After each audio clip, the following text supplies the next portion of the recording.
Hi guys, मैं सुनील कुमार अपने YouTube channel स्कैड institute पर आप सभी का स्वागत करता हूं। और आज मैं आप लोगों के लिए लेकर आया हूं मॉडल्स।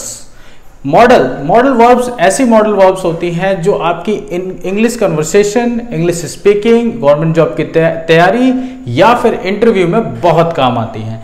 तो आप इन सभी मॉडल वर्ब्स को समझने और जानने के लिए हमारा वीडियो एंड तक देखें और हमारे वीडियो को बिल्कुल भी स्किप ना करें और सभी मॉडल वर्ब्स को अच्छे से सीखें। और जिन्होंने हमारे चैनल को सब्सक्राइब नहीं किया है वो हमारे चैनल को सब्सक्राइब करें।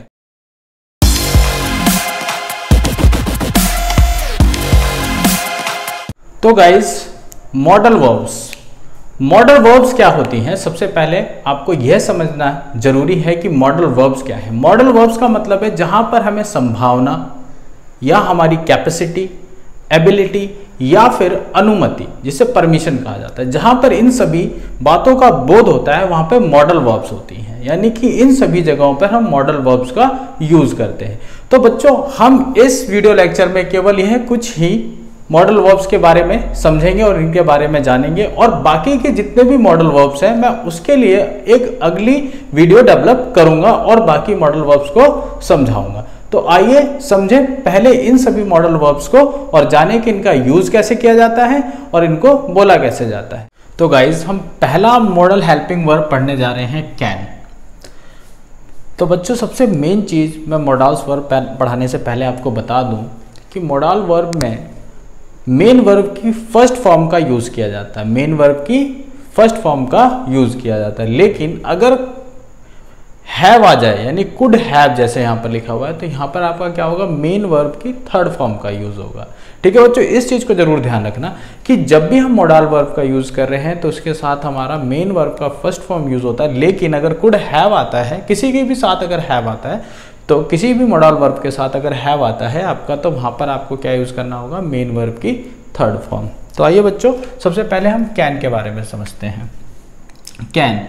कैन सकता, मतलब इससे हमें एक एबिलिटी के बारे में पता चलता है कि क्या एबिलिटी है। ठीक है, जैसे मैं एक एग्जांपल लेता हूं, अफर्मेटिव, ही कैन रन, मतलब वह दौड़ सकता है, वह उसकी एबिलिटी है। नेगेटिव सेंटेंस में ही कैन नॉट रन, मतलब है नहीं दौड़ सकता, यह उसकी एबिलिटी है। अब भाई इंटेरोगेटिव में क्या है, कैन ही रन, आप पूछ रहे हैं क्या वह दौड़ सकता है, कैन ही रन, क्या वह दौड़ सकता है, मतलब उसकी एबिलिटी पूछी जा रही है, क्या वह दौड़ सकता है। अब अगला है double interrogative, how can he run, वह कैसे दौड़ सकता है, वह कैसे दौड़ सकता है। तो बच्चों, इंटेरोगेटिव और डबल इंटेरोगेटिव के बारे में सबसे पहले डिफरेंस बताता हूं। इंटेरोगेटिव का शब्द जो है आपका क्या शब्द से स्टार्ट होता है, जो है क्या से। जैसे क्या वह दौड़ सकता है, आपने बोला यस और नो, हाँ या नहीं। लेकिन मैंने पूछा वह कैसे दौड़ सकता है, तो क्या बोलेंगे, यस और नो। आपको कोई ना कोई तो आंसर देना ही होगा। ठीक है, तो बच्चों यहाँ पे हाउ कैन ही रन, वह कैसे दौड़ सकता है।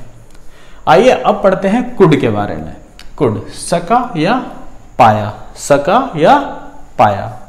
इसके लिए अफर्मेटिव सबसे पहले, ही कुड प्ले, वह खेल सका या फिर वह खेल पाया। Negative sentence, he could not play, वह नहीं खेल पाया या फिर वह नहीं खेल सका। Interrogative, could he play. अब इंटेरोगेटिव कैसे बनाना है इसको समझिए। इंटेरोगेटिव का मतलब है जो कुड है उसको पहले लिखिए और जो सब्जेक्ट है उसको बाद में। जो कुड है बस उसको जस्ट पहले लिखना, उसके बाद सब्जेक्ट, उसके बाद जो आपकी मेन वर्ब की फर्स्ट फॉर्म है वो लिख देना आपको। तो कुड ही प्ले।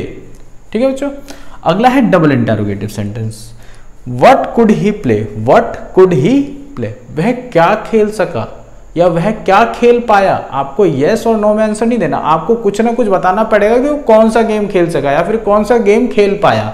तो यहां पर मैंने इंटेरोगेटिव में जब पूछा तो आपसे कुड ही प्ले, क्या वह खेल पाया, तो आप बोल सकते हैं यस और नो। लेकिन अगर मैं डबल इंटेरोगेटिव में आपसे क्वेश्चन करता हूं, व्हाट कुड ही प्ले, वह क्या खेल पाया या फिर वह क्या खेल सका, तो आप यस और नो में आंसर नहीं दे सकते। आपको बताना पड़ेगा कोई ना कोई गेम कि वह कौन सा गेम खेल सका या कौन सा गेम खेल नहीं सका। तो आइए बच्चों, अब हम बढ़ते हैं कुड हैव की तरफ। कुड हैव, सकता था, क्या सकता था। इसका सबसे पहले एक अफर्मेटिव सेंटेंस लेते हैं, he could have played, he could have played, वह खेल सकता था। जैसा कि मैंने आपको शुरू में बताया था कि जहां भी हैव मॉडल वर्ब के साथ यूज होता है वहां पर मेन वर्ब की थर्ड फॉर्म यूज होती है। जैसे कि प्ले की जो थर्ड फॉर्म है वो क्या है, प्लेड होती है। आइए नेगेटिव सेंटेंस की तरफ बढ़ते हैं। He could not have played, वह नहीं खेल सकता था। He could not have played, वह नहीं खेल सकता था। इंटेरोगेटिव में कुड ही हैव प्लेड, क्या वह खेल सकता था? कुड ही हैव प्लेड, क्या वह खेल सकता था? इसमें क्वेश्चन क्या गया, क्या वह खेल सकता था? ये क्वेश्चन है, क्या वह खेल सकता था? तो आप बता सकते हैं यस और नो, इसमें आंसर दे सकते हो। लेकिन डबल इंटेरोगेटिव में क्या होता है, देखिए what could he have played, वह क्या खेल सकता था? वह क्या खेल सकता था? आपको यस और नो में तो आंसर नहीं देना, आपको इसके कोई ना कोई गेम बताना पड़ सकता है कि कौन सा गेम खेल सकता था और कौन सा गेम नहीं खेल सकता था। तो डबल इंटेरोगेटिव में बच्चों ध्यान रखना कि हमेशा हमें कोई ना कोई आंसर देना होता है। आप यस और नो में डबल इंटेरोगेटिव का आंसर नहीं दे सकते हैं। आइए बच्चों अब हम बढ़ते हैं अपने अगले मॉडल मे माइट हैव की तरफ और इसे समझते हैं कि इसका कैसे यूज किया जाता है और इसको कैसे स्पीकिंग या फिर अपने जॉब की तैयारी में प्रयोग किया जाता है। तो गाइज अब हम पढ़ने जा रहे हैं मे माइट और मे माइट हैव। तो मैं आपको बताऊं मे माइट मतलब संभावना, यानी प्रेजेंट में जो हो सकता है, जो प्रेजेंट की बात चल रही है उसके लिए। मे माइट हैव मतलब हो सकता था, जिसको पास्ट टेंस के लिए हम यूज करेंगे। देखिए सबसे पहले मैं एग्जांपल लेता हूं। एग्जांपल है हमारे पास अफर्मेटिव में। सबसे पहले तो it may rain today, it may rain today मतलब आज बारिश हो सकती है, आज बारिश हो सकती है। मे का मतलब है जिसकी पॉसिबिलिटी 50% होती है, मतलब आज बारिश हो भी सकती है और नहीं भी हो सकती है। यहां पे अगर मैं माइट यूज करूं तो इसका मतलब भी यही है कि आज बारिश हो सकती है, आज बारिश हो सकती है, लेकिन इसकी लेसर पॉसिबिलिटी होती है कि मतलब शायद ही आज बारिश हो सकती है। आगे एक नेगेटिव सेंटेंस को यूज करते हैं। It may not rain today, it may not rain today आज बारिश नहीं हो सकती है, आज बारिश नहीं हो सकती है। प्रेजेंट की बात चल रही है, आज बारिश नहीं हो सकती है। अगर मैं इसकी जगह माइट का यूज करता हूं तो आज बारिश नहीं हो सकती है, मतलब आज बारिश तो हो ही नहीं सकती है, मतलब लेसर पॉसिबिलिटी माइट का यूज करते ही। अब देखिए interrogative, may it rain today, क्या आज बारिश हो सकती है? क्या आज बारिश हो सकती है? इसी तरीके से आप यहां पर मे की जगह माइट का भी यूज कर सकते हैं। क्या आज बारिश हो सकती है? अब आता है double interrogative, why may it rain today, आज क्यों बारिश हो सकती है? आज क्यों बारिश हो सकती है? Why may it rain today. और मे की जगह आप क्या यूज कर सकते हैं? माइट भी यूज कर सकते हैं, लेकिन मे से इसकी कम पॉसिबिलिटी होती है। मे अगर 50% है तो जो माइट होता है वो 25%, मतलब कि इसकी पॉसिबिलिटी बहुत ही कम होती है। हम यहाँ पर पॉसिबिलिटी यानी संभावना के बारे में बात करें जो कि प्रेजेंट में है। जैसे कि मैंने आपसे पूछा why may it rain today, आज क्यों बारिश हो सकती है? मे का मतलब शायद, लेकिन अगर माइट तो शायद ही। तो इसका ध्यान रखना बच्चों कि माइट का मतलब लेसर पॉसिबिलिटी से होता है। आइए अब हम पढ़ते हैं may and might have. May and might have मतलब जब भी मे के साथ हैव या माइट के साथ हैव लगता है तो वो पास्ट टेंस में बदल जाता है, यानी हो सकता था। जैसे it may have rained yesterday, जैसे कि मैंने आपको बताया था कि कभी भी किसी भी मॉडल वर्ब के साथ हैव का यूज होता है तो उसमें जो मेन वर्ब होती है उसकी थर्ड फॉर्म यूज होती है। जैसे it may have rained yesterday, it may have rained yesterday यानी कि कल बारिश हो सकती थी। आप मे की जगह माइट का भी यूज कर सकते हैं, माइट का भी यूज कर सकते। It may not have rained yesterday, it may not have rained yesterday negative sentence है हमारा। It may not have rained yesterday मतलब कल बारिश नहीं हो सकती थी। आप मे की जगह यहाँ पर माइट का भी यूज कर सकते हैं। जैसा कि मैं आपको बता चुका हूँ कि माइट जो होता है इसकी पॉसिबिलिटी मे से कम होती है। आइए इंटेरोगेटिव के बारे में बात करते हैं। मे इट हैव रेन्ड यस्टरडे, क्या कल बारिश हो सकती थी?